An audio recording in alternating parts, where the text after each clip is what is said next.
Car tout est à vous, soit Paul, soit Apollos, soit Céphas, soit le monde, soit la vie, soit la mort, soit les choses présentes, soit les choses à venir, tout est à vous. Et vous êtes à Christ, et Christ est à Dieu. 1 Corinthiens 3, 22, 23. Une exhortation particulière est adressée par le Seigneur Jésus-Christ lui-même à tous les croyants au sujet de ce livre de l'Apocalypse. Nous apprenons tout d'abord à vaincre par la foi. C'est ainsi que commence une vie de victoire. Et ces commandements ne sont pas pénibles parce que tout ce qui est né de Dieu triomphe du monde. Et la victoire qui triomphe du monde, c'est notre foi. 1 Jean 5, 4. Dans ce livre, il nous est montré d'une septuple manière comment vaincre. Cette phrase, à celui qui vaincra, il est répété 7 fois dans Apocalypse 2 et 3. De même, 7 récompenses sont données à ceux qui triomphent. Et il y a 7 grandes expériences spirituelles que nous devons traverser pour vaincre. La première grande expérience spirituelle, c'est l'amour. Mais ce que j'ai contre toi, c'est que tu as abandonné ton premier amour. Apocalypse 1, 4. Nous devenons si méchants, nous prononçons des paroles méchantes, blessantes et douloureuses. Nous blessons les autres pour nous faire plaisir. Le Seigneur est aussi blessé par cela et il dit, j'ai quelque chose contre toi. Lorsque nous sentons nos cœurs s'endurcir, nous devons prier, Seigneur, ramollis mon cœur. C'est ma prière quotidienne, Seigneur, maintenant, mon cœur tendre. Maintenant, maintiens-le tendre. Ramollis-le. Nous parlons tant de sorte que nous nous endurcissons. Nos cœurs se changent en pierre. Nos cœurs ne sont pas tendres. Maintiens mon cœur tendre, Seigneur. Nous disons tant de choses blessantes sans regarder aux sentiments affectueux et bons. La douceur disparaît. Aimer, pardonner aux autres est la première expérience fondamentale pour devenir un vainqueur. Pour avoir un cœur tendre, empli de douceur, d'amour. Un cœur ouvert, disponible pour comprendre l'autre, saisir l'autre, vivre ce qu'est l'amour véritable. Ni conditionnel, ni passionnel, mais divin. L'amour de Dieu. Connaître l'amour de Dieu bien-aimé. Quel privilège, quelle merveille, quel soulagement. C'est un honneur, frères et sœurs en Christ, de vivre l'amour de Christ et d'être fidèle à son amour. Le Fils de Dieu a porté nos regards sur nous. Nous sommes par son esprit habillés de son amour. Notre comportement, notre conversation, notre attitude doit rayonner de l'amour.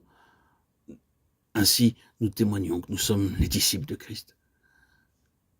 Nous sommes en permanence dans l'adoration, dans la bénédiction, et nous rayonnons.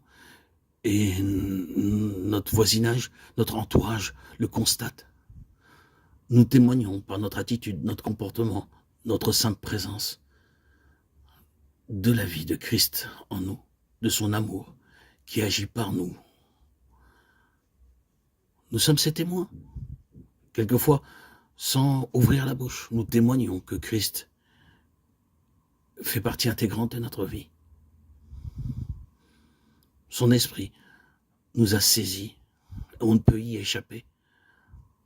Il est notre maître et nous sommes son serviteur. Chers enfants de Dieu,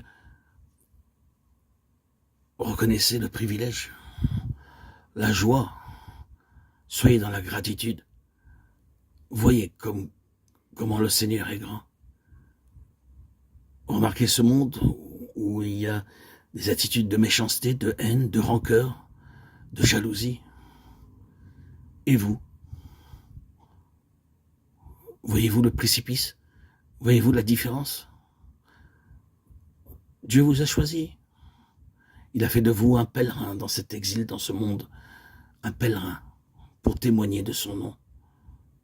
Soyez-lui fidèle. Dieu, par son esprit, vit en vous. Cet esprit de vérité. Et qui vous a introduit dans le royaume et fait de vous des adorateurs, des héritiers du royaume. Oui, Seigneur Jésus, par ton amour qui, encore aujourd'hui, s'est introduit dans ma vie depuis maintenant 6 ans, depuis le jour de mon baptême, le 26 septembre 2019. Je vis ce qu'est l'amour véritable, l'amour authentique, l'amour de Dieu, l'amour de Christ. Cette vie sainte, cette vie remplie de douceur, de grâce. Moi qui étais pendant de très nombreuses années, presque 34 ans, sous la coupole, la malédiction de la bipolarité, et qui en ai souffert depuis ma préadolescence. Puis, pendant toutes ces années, sous la main terrible des lois mosaïques, de l'asservissement, de la crainte, de la loi, je lisais régulièrement, secrètement, la Bible, le Nouveau Testament. Mais le miracle s'est produit par la venue de ton Esprit, Seigneur Jésus, où mes doutes se sont transformés en certitude, mes défaillances, mes faiblesses sont devenues des forces, car j'ai eu le privilège de recevoir ton Esprit en sortant des eaux baptismales où j'ai eu l'honneur de recevoir ton Esprit.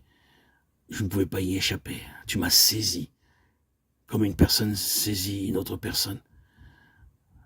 Je suis aujourd'hui toujours lié à toi. Je porte cette couronne de vie dans mon cœur, dans mon esprit. Cette flamme, cette étincelle, ce feu de la Pentecôte, ce feu qu'est ton esprit, Seigneur Jésus. Seigneur Jésus,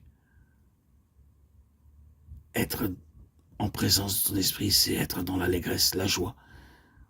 C'est le jour où apparaîtra ta gloire, la plénitude et la réjouissance de mon cœur. Toutes mes souffrances ne sont rien. Une virgule dans une phrase, une apostrophe, un apostrophe dans un mot. Rien. Un souffle. En comparaison à cet esprit saint, cet esprit nouveau, qui aujourd'hui encore emplit mon quotidien, me donne le goût de vivre, l'équilibre, cette musique douce, cette plénitude sainte, sans extrapolation, exagération, en sous-main, qui agit constamment, qui me régénère. À mon réveil, tu es là. Avant de m'endormir, tu es là. Dans mon sommeil, pendant mon sommeil, dans ces rêves merveilleux que tu m'accordes de vivre et de voir, dans ces visions célestes. Seigneur, quelle joie d'éprouver et de connaître ces visions célestes, cette connaissance. À toi, Seigneur, tout honneur, toute gloire pour les siècles des siècles. Gloire à Dieu au plus haut des cieux et paix sur la terre, aux hommes qu'il aime. Merci, Seigneur, de m'habiller de ton esprit et que mon attitude puisse être toujours en correspondance avec ce vêtement merveilleux qui m'habille et qui fait de moi ton serviteur, ton témoin, ton prédicateur.